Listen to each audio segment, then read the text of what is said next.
Olá, povo de Deus! Nesse vídeo a gente vai falar sobre estipulação em favor de terceiro, que é uma matéria muito mais divertida do que qualquer outra daquelas coisas que o Denis fala de homicídio e todas aquelas bobagens. Para falar sobre estipulação em favor de terceiro, eu trouxe para você um material com algumas jurisprudências, alguns casos e aqueles quadrinhos que você gosta tanto, com balões e tudo mais. Só que eu fiz em preto, tá vendo? Fiz com fundo escuro. Daí, você vai me fazer o favor de me dizer se ficou melhor assim ou se do outro jeito tava melhor, tá? Então, uma hora que você puder, comenta lá, escreve lá pra mim, prof, gostei mais assim, do outro jeito tava melhor, aqui ficou muito ruim. Então você me fala pra eu saber que aí eu mudo, não me dá trabalho nenhum, tá? Olha só, essa figura do mocinho protegendo a família, tá vendo? Coisa mais linda, olha, que coisa mais linda. Porque estipulação em favor de terceiro é basicamente isso. Quando você estipula em favor de um terceiro, você faz um contrato com alguém e esse contrato produz efeitos para uma outra pessoa que não está na relação jurídica. A regra em direito civil é a relatividade. O que é isso? O contrato produz efeitos entre as partes que o firmam, mas no caso da estipulação em favor de terceiro, as partes fazem um contrato e ele vai produzir efeitos para outras pessoas também. Outras pessoas que às vezes nem assinaram nada. Tem hora que elas não estão nem sabendo e tem hora que você nem sabe quem que é a pessoa para quem você vai... Que vai sofrer os efeitos desse contrato. O contrato de seguro, o de plano de saúde, são ótimos exemplos de estipulação em favor de terceiro. Vamos dar uma olhadinha aí no 436. O que estipula em favor de terceiro pode exigir o cumprimento da obrigação. Parágrafo único.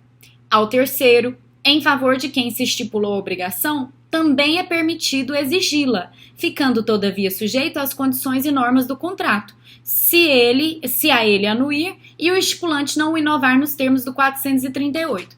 O 438 daqui a pouquinho a gente vai ver, tá? E vai ficar bem mais fácil de entender com o exemplo e com a figurinha. Aquele que estipula em favor de terceiro pode exigir o cumprimento da obrigação.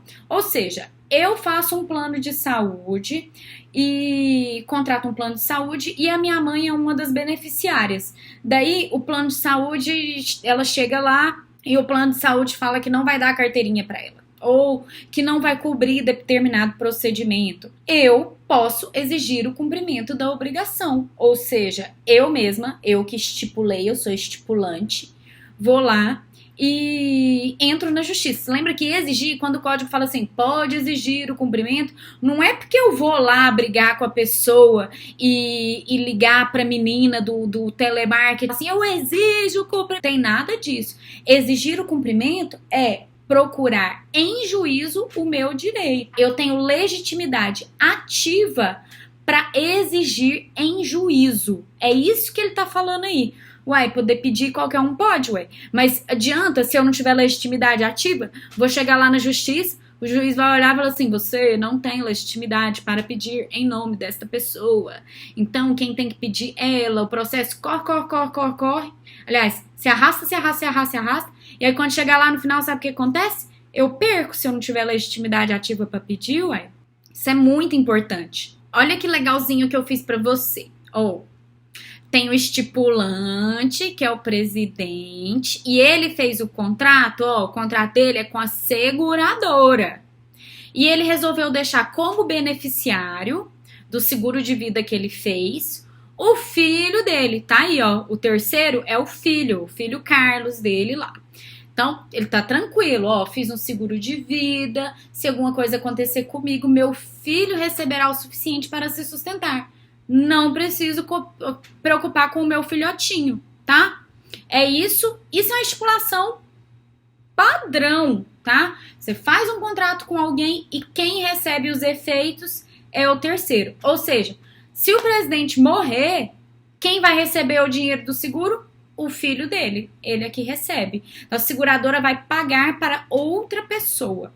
Agora entra o artigo 436, parágrafo único, aquele que fala para você que ao terceiro em favor de quem se estipulou obrigação também é permitido exigir. Então, o Carlos Bolsonaro, no nosso exemplo, caso haja algum problema, ele também pode exigir. Ou seja, se o seguro se recusar a pagar, ele também pode entrar na justiça. É isso que está falando aí. E aí ele coloca a ressalva do 438. No parágrafo único do 436 tem a ressalva do 438, que diz assim: ficando, todavia, sujeito às condições e normas do contrato, se a ele anuir, e o estipulante não inovar nos termos do 438. O 438 permite que você troque o terceiro que vai sofrer os efeitos do contrato em algum momento. Existe essa possibilidade no Código Civil. Olha o que ele fala aí para nós. Ele põe bem assim: o estipulante pode reservar-se o direito de substituir o terceiro designado no contrato, independentemente de sua anuência e da do outro contratante. Parágrafo único. A substituição pode ser feita por ato inter vivos ou disposição de última vontade. Você tá vendo aí no nosso quadrinho que o estipulante é o presidente. Ele fala: tenho seguro de vida. Se acontecer algo comigo, meu filho recebe. Só que depois ele resolve mudar de ideia. Ele fala: não, meu filho tá grandinho, né? Ele já consegue. Quero trocar o beneficiário da minha apólice de seguro. Quero que seja a minha filha mais nova. Faz todo sentido, inclusive. Aí ele coloca lá, tá vendo? Pus até aí pra você, bonitinho, Opa, você já está grandinho. Melhor deixar a minha filha mais nova como beneficiária do seguro. Então, o que ele fez? Por ato inter vivos, ele morreu? Não, né? Então, ato inter vivos, ele foi lá e trocou o beneficiário do seguro. Ele trocou o terceiro que receberia os efeitos do contrato no caso do implemento da condição.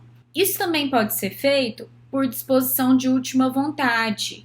Ou seja, ele escreve lá no testamento dele que quer mudar. Aí, beleza, mudou, tá tudo certo. Olha que caso mais interessante. A pessoa trocou o beneficiário e o STJ mandou devolver, falou para destrocar, porque o tribunal entendeu que a troca aconteceu porque a nova beneficiária se aproveitou de uma situação de fragilidade da pessoa e diz que ele era alcoólatra, né? Que a função social do contrato era proteger a prole. E como a irmã se utilizou de má fé, né, para convencer o irmão dela a colocar como beneficiária do seguro de vida, então o tribunal mandou voltar tudo. Dá uma olhadinha. Recurso especial, substituição, filhos menores, proteção à prole, função social do contrato, concretização. E aí, vamos ler só o que eu destaquei aí para ficar mais fácil para nós.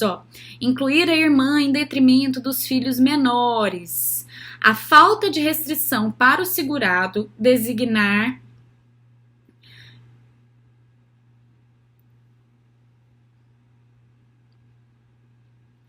a falta de restrição para o segurado designar ou modificar beneficiário de seguro de vida não afasta a incidência de princípios gerais do direito contratual, como as normas do 421, a função social do contrato, e 422, probidade e boa-fé, do Código Civil.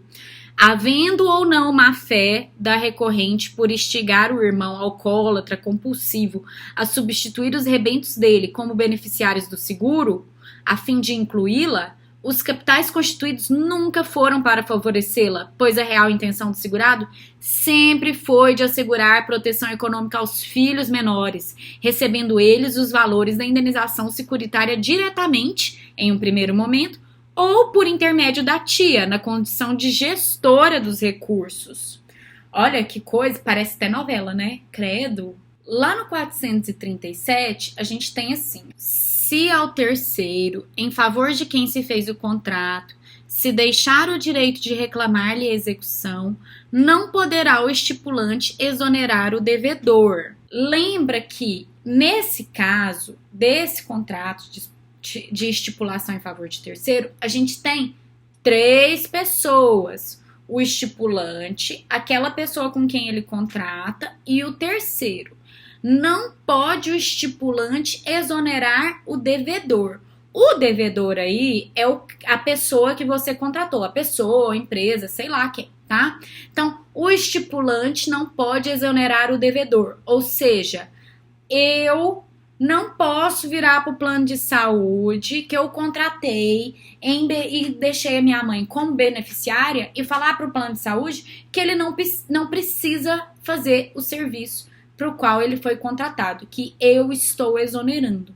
Tá? Se há a estipulação em favor de terceiro, eu não posso exonerar o devedor de uma obrigação já constituída.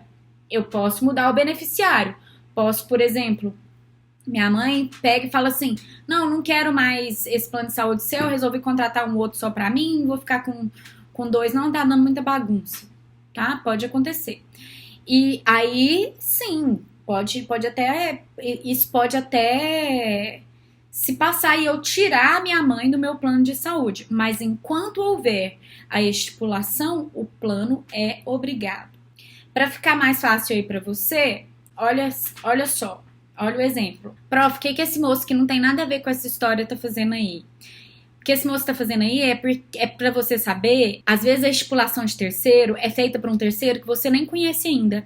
E o melhor exemplo que eu tenho é esse do seguro de dano em veículo, o seguro contra terceiros, que é estipulação em favor de terceiros. Que funciona. Você sabe em quem você vai bater? Você tem ideia? Você anda na rua, assim, um detector, nossa, vou bater naquele carro ali agora. Você não sabe quem tá dirigindo, você não sabe quem é o dono do carro, você não sabe de nada. Mas você faz o seguro contra terceiros, porque caso você acerte um veículo de outra pessoa, essa pessoa tem a proteção do seu seguro. O seguro contra terceiros é uma coisa muito boa em veículo, é muito maravilhoso, porque você não sabe o preço do carro que você vai bater, menino, você tá doido. Pode ser que você bata no moço desse, eu ia querer bater no moço desse. Lembrando que o seriado logo logo estará de volta, segundo a lenda, em maio, estreia na Netflix. Então olha só, o presidente tá lá, felizinho na vida, dirigindo, com seu seguro completo, né, e ele tá todo feliz,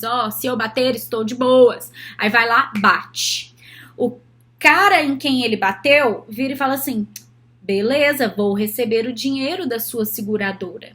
De acordo com 437, o estipulante, que na nossa figura aí é o Bolsonaro, não pode falar para a seguradora assim, seguradora, não paga, eu te exonero. Ele não pode fazer isso, tá? Ele não pode exonerar o devedor de arcar com a execução do contrato. Bem simples, né? Bem simplesinho, assim. Não tem maiores dificuldades. Mas vamos ter uma jurisprudência pra gente entender direito se é só isso. Ação de reparação de danos ajuizada direta e exclusivamente em face da seguradora do suposto causador. Descabe a ação do terceiro prejudicado ajuizada direta e exclusivamente em face da seguradora. A obrigação da seguradora de ressarcir os danos por terceiros pressupõe a responsabilidade civil do segurado, a qual, de regra, não poderá ser reconhecida em demanda na qual este não interveio. E aí, a gente ainda tem um enunciado 544 da sexta jornada, que fala, o seguro de responsabilidade civil facultativo garante 2 interesses, o do segurado contra os efeitos patrimoniais da imputação de responsabilidade e o da vítima em indenização, ambos destinatários da garantia, com pretensão própria e independente contra a seguradora. O que essa jurisprudência está falando aí para nós? Está falando assim, para você entrar na justiça, você vai receber da seguradora só da seguradora, não tem problema. Mas para você entrar na justiça, você precisa colocar todo mundo no processo. Você não pode colocar só a seguradora ou né, e achar que como ela é pessoa jurídica fica muito mais fácil, beleza, ela tem mais dinheiro, tem mais condição de me pagar, aí eu vou botar só ela no processo. Não, vai ficar todo mundo, o estipulante, o devedor, né, o cara que bateu em você, que é o estipulante, o devedor, que é a seguradora também, e você, caso, né, tenha seu carro atingido no sinistro, aí você é o autor na ação.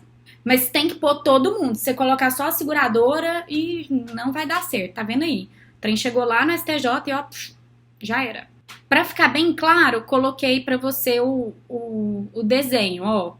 Bolsonaro faz o contrato com a seguradora e do carro dele, sai tranquilo, e aí, infelizmente, ocorre o acidente e ele fala: beleza, vou receber. Vai lá, conversa com a seguradora fala que não vai pagar. E aí, para ele entrar na justiça, ele tem que acionar os dois. Para você escrever aí, vou processar. Nossa, é péssimo isso, né? Eu sei, mas é para ficar mais, sabe, mais real, assim, aí eu fiz. Mas você me perdoa, né? Ainda nesse assunto de quem vai compor o polo ativo e o polo passivo de eventual demanda, a gente tem um outro exemplo que é bastante recorrente sobre plano de saúde coletivo. Olha que interessante. Estipulação em favor de terceiro, conflito entre aposentado e operadora, manutenção das mesmas condições de cobertura assistencial. Nos contratos de plano de saúde coletivo, a relação jurídica de direito material envolve uma operadora e uma pessoa jurídica contratante, que atua em favor de uma classe, o coletivo, por adesão, ou em favor dos respectivos empregados, coletivo, empresarial. Caracteriza-se a estipulação em favor de terceiro em que a pessoa jurídica figura como intermediária da relação estabelecida substancialmente entre o indivíduo integrante da classe, empresa, e a operadora. Sequer é possível visualizar conflito de interesses entre os beneficiários do plano de saúde coletivo empresarial e a pessoa jurídica da qual fazem parte, pois o sujeito responsável pelo litígio na relação de direito material é, ao menos em tese, a operadora, que não manteve as mesmas condições do plano de saúde após a aposentadoria do beneficiário. Não há, portanto, lide entre a estipulante e os usuários finais quanto à manutenção do plano de saúde coletivo empresarial. Olha o que ele quer dizer aí para nós. Ele está falando assim, no caso do acidente de carro lá, era diferente, porque a responsabilidade da seguradora dependia da verificação de responsabilidade do estipulante também. Porque se o estipulante, né, não tem culpa no acidente de carro, às vezes ele é até a vítima do acidente de carro, que foi o exemplo que eu coloquei lá pra você, aí ele não tem que pagar nada, ué. E se ele não tem que pagar nada, a seguradora também não. Mas no caso do aposentado aí, que tinha um seguro, né, tinha um plano de saúde, que é um tipo de seguro, a gente já conversou sobre isso, tem um plano de saúde, e aí o plano de saúde resolve mudar porque ele aposentou e agora a gente vai mudar as condições. Qual é a culpa que a empresa, que a instituição tem nisso? O que a seguradora fez? Ela foi lá com a empresa e falou assim, nós temos um plano, o que você acha? Vamos fazer? A seguradora não foi atrás da empresa para conversar nada e um plano maquiavélico para destruir a vida do aposentado. Então, nesse caso, não existe nem discussão sobre a responsabilidade da empresa. Ela não tem responsabilidade. É só a seguradora mesmo. Então, é o que o pessoal tá falando aí pra nós lá no STJ. Falou, não aloprarás. Não é porque é contrato de seguro que a gente tem que colocar todos. É só nesse que tem a responsabilidade. Então, não surta. O 439 fala de promessa de fato de terceiro, que é outro assunto, tá? É outro assunto. A gente falou de... parece, né? São 3 pessoas de novo, mas é outra coisa.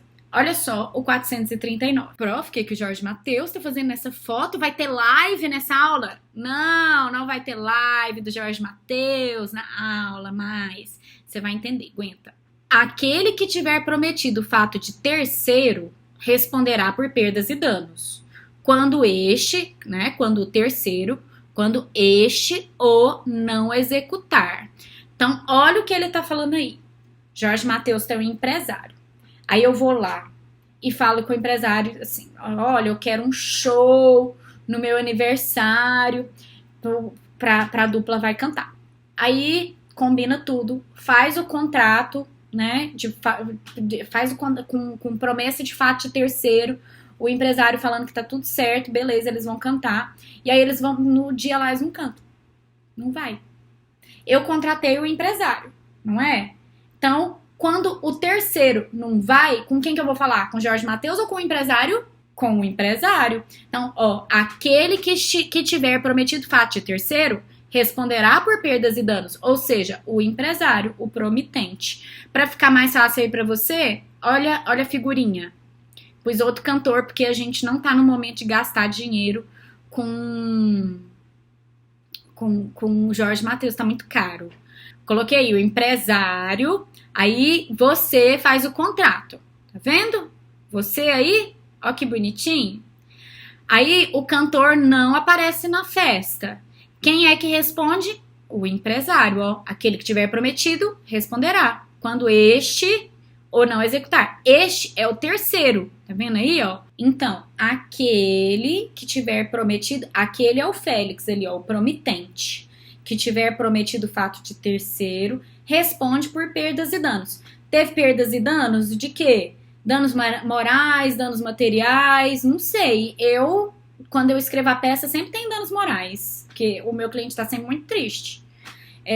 Quando quando o terceiro não executar. O terceiro é o coleguinha aí, ó, o cantor da caneta azul, não executou, ele não foi lá cantar. Então, o empresário responde. No próximo exemplo, tá assim, você faz o contrato com o empresário, ou o promitente.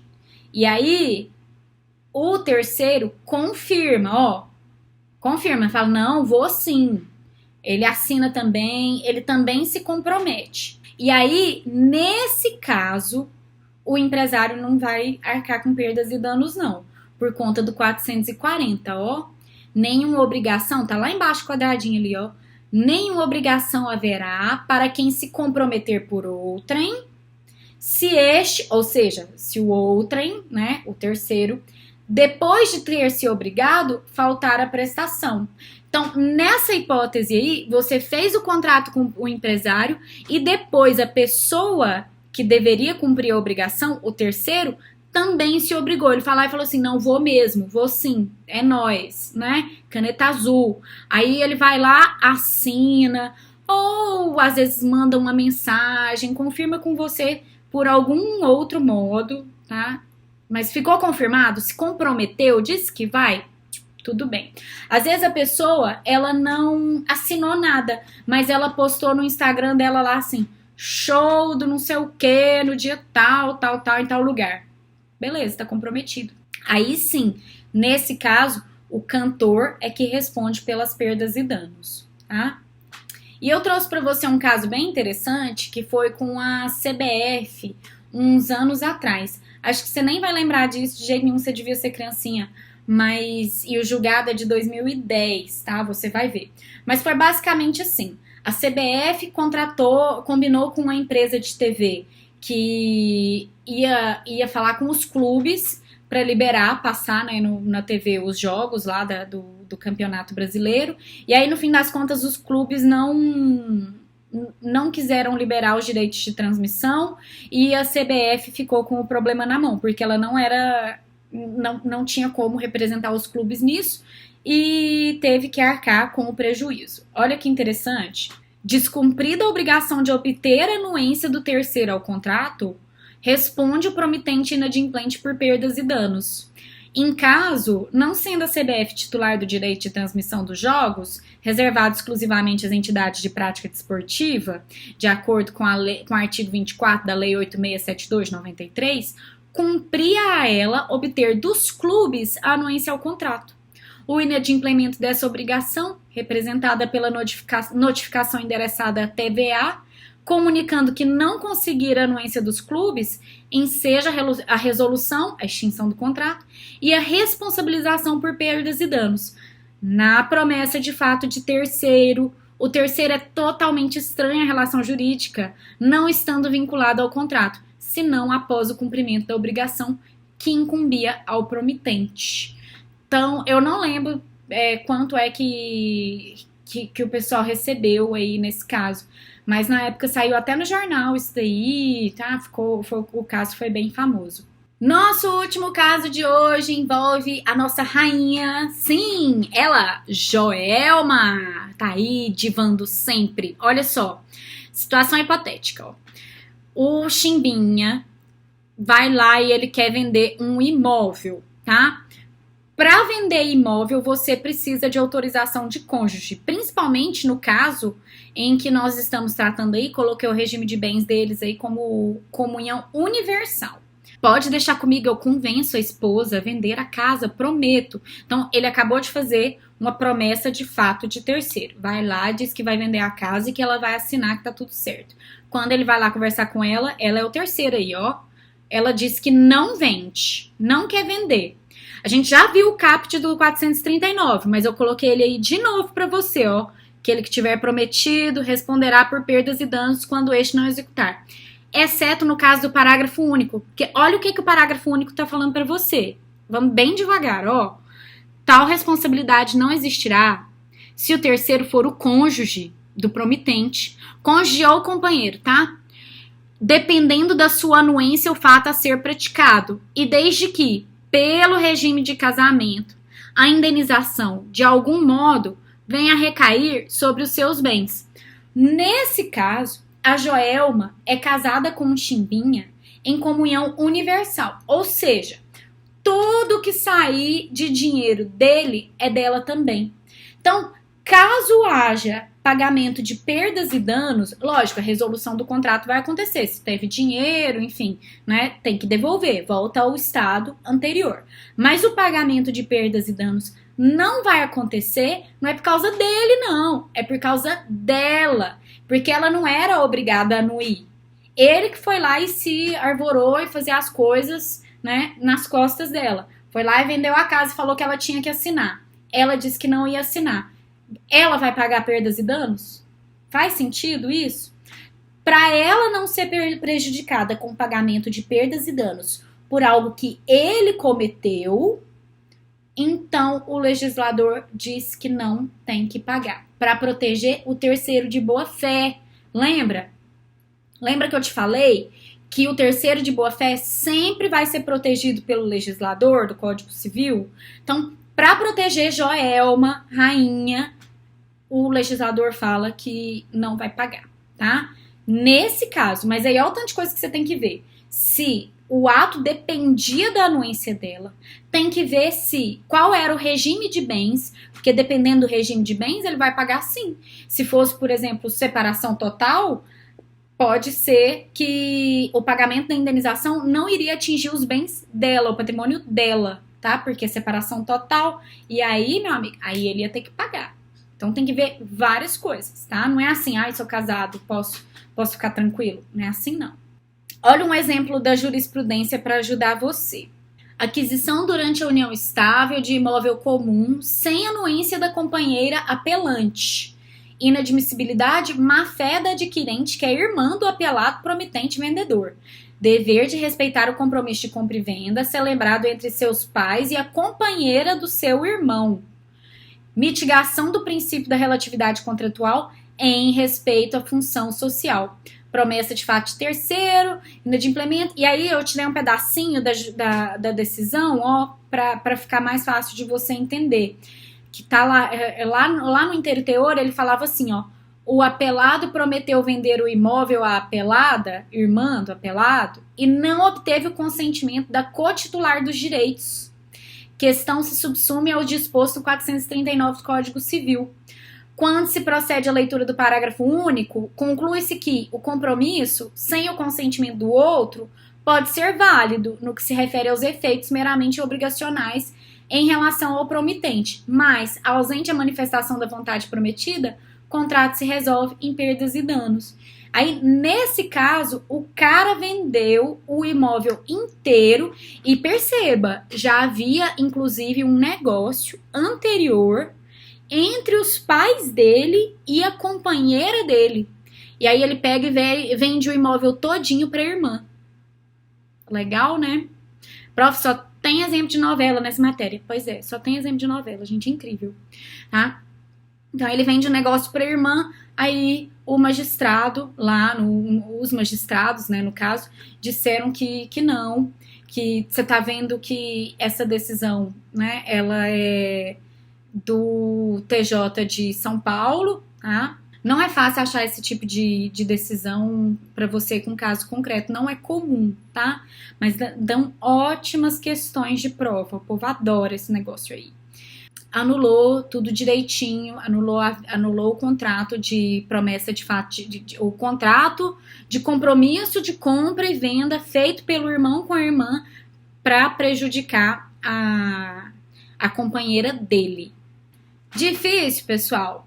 Então, para esse vídeo é só. Eu preciso que o seu caderno esteja bonitinho, tá? Todo certinho, todo arrumadinho, com coisas escritas, não precisa ser lindo, até essa matéria, até promessa de fato de terceiro. Seu caderno tem que estar arrumadinho para eu vistar. Aí você vai escanear, vai, né, tirar foto lá, bonitinho de tudo, arrumar e me mandar o antes possível, para eu poder lançar aquilo que você gosta tanto, que é nota, tudo bem? Comporão a sua nota. A petição inicial, que você ainda está terminando, eu sei, já tô devolvendo, tá? Até a postagem desse vídeo, eu já devo ter devolvido algumas, então você já vai ficar sabendo disso.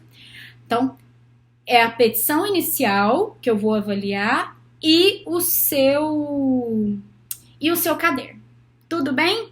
Então, manda para o meu e-mail, luciana.jordão@ueg.br. Não precisa ficar lindo, não precisa ficar bordado, eu vou entender. Prova, mas a minha letra é muito feia, eu tenho muita vergonha. Não precisa ter vergonha, não. A gente tá em casa, tá? Em casa mesmo, literalmente. Aí, ó, hoje você tá conhecendo a minha sala. Gente, eu já tô vendo a hora que eu tô assim, como é que é? Curte, compartilha, você me segue nas minhas redes sociais. Não precisa, tá? Só assiste a aula e arruma o caderno. Vou nem te pedir pra compartilhar, pra curtir, pra não negociar, porque não precisa não. Vamos ficar só entre nós mesmos. Beijo, beijo, beijo. Até!